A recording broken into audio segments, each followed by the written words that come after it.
School में जैसे ही tiffin की घंटी बजी, सभी बच्चे एक साथ लंच का बॉक्स लिए एक साथ निकले। राहुल भी निकला। वह टिफिन खोल के लंच करने लगा। उसके बगल से शिक्षक गुजरे। अरे राहुल, तुम टिफिन में क्या लाए हो? सर, मैं बासी रोटी और चीनी लाया हूँ।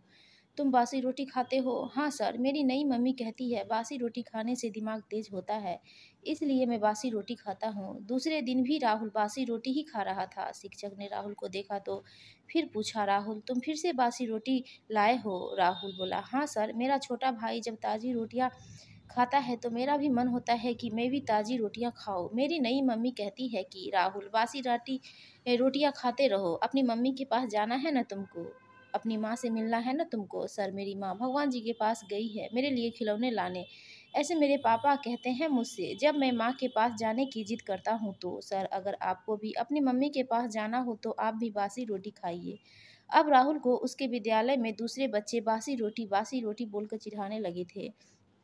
आज उसके शिक्षक ने कहा कि राहुल, कल अपने पिताजी को बुला लाना, मुझे उनसे बातें करनी है। राहुल के पिता दूसरे शहर में कार्यरत थे। दूसरे दिन वो राहुल के स्कूल नहीं जा सके। राहुल आज स्कूल नहीं गया था। उसकी मम्मी बर्तन धो रही थी। राहुल को घर में ही देखी तो पूछी कि स्कूल क्यों नहीं गया राहुल?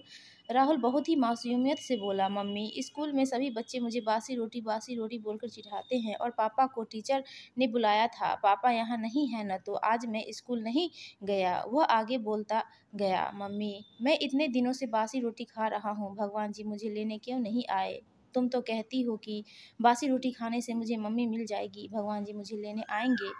पर अभी तक इतना सुनते ही उसकी नई मम्मी बर्तन धोना छोड़कर लपक कर उसे गोद में उठाई, जैसे वही उसकी माँ हो। चूमने लगी, इतना चूमने लगी जैसे वर्षों से कोई बिछड़ी हुई माँ अपने बच्चे से मिल गई हो। उसका मातृत्व जाग गया था।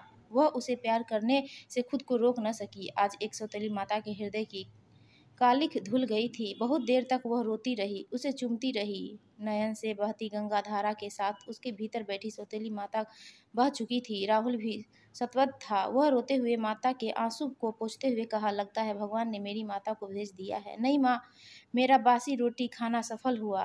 तू ही तो मेरी माँ है। मत रो माँ, मत रो। इतना कहकर वो भी फूट कर रो पड़ा। नहीं माँ उसे सीने से लगाते हुए कह रही थी, हाँ राहुल, अब मैं ही तेरी माँ हूँ। दोस्तों, आपको यह छोटी सी कहानी अच्छी लगी तो प्लीज़ हमारे वीडियो को लाइक कीजिए और चैनल को सब्सक्राइब